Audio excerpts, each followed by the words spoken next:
So I'm actually asked quite often, how did you write a memoir already? You are not even 40 years old. And I just smile and I say, I have lived through more the past 20 years than some people do in a lifetime. So I had to stop and write a book. So a lot of people are somewhat familiar with my story of surviving colon cancer. I've been telling it since I was in my early 20s. A few weeks after my 17th birthday, I finally opened up about some symptoms that I had been experiencing for quite some time. Actually, it was more like I got busted. My parents found out that I'd been seeing blood in the stool since around 8th grade, and I was rushed to a doctor who urgently scheduled a colonoscopy. He was very concerned, and with good reason.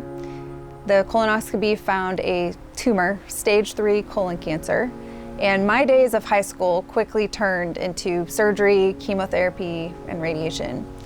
But ignorance is bliss in a way, because that's how I saw it at the time.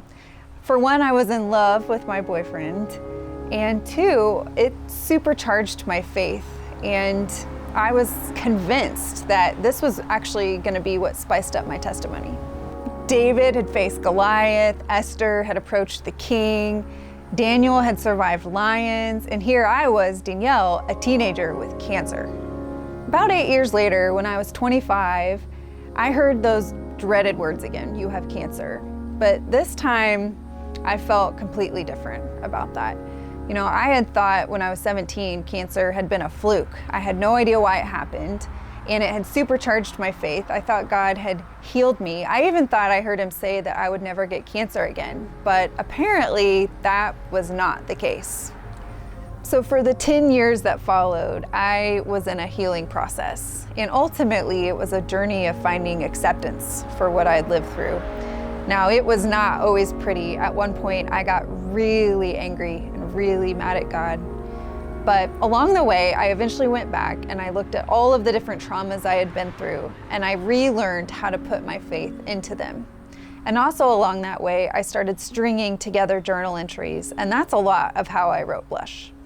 So as I dove into writing this book, there was one question I really wanted to address. It's a question I have been asked very frequently, and that is, how could you see symptoms? How could you see blood in the stool for so long and not tell anybody? And so I needed to go back and give my younger self a voice. One of the big themes of the book is just a reminder that becoming a woman is not easy. It's a really hard time of life for young girls. And so for young girls, I wanted them to feel seen. For parents of young girls who are going through all these changes, I wanted them to remember what these girls are going through. And even for myself, it was to give myself grace for what I was going through at a really hard time of life. Another big theme of Blush is just don't hide. Don't hide what's happening with your body. Don't hide yourself from people who are in your life who are supposed to protect you. Don't hide your emotions and your thoughts. If I could go back, I would tell my younger self, stop hiding. I have wanted to be an author since I was a little girl. I dreamed of writing books, but what ultimately motivated me to do this was my daughter, May, and I wanted her to see an example of this is what it looks like to follow your dreams. Blush is ultimately a story about hope. It's a story about relationships. It's a story about love. It's a story about health. Yeah, it talks about cancer, talks about things going wrong, but my hope is that people will read it and be inspired and see that even if our bodies break or our relationships fail, our faith can survive.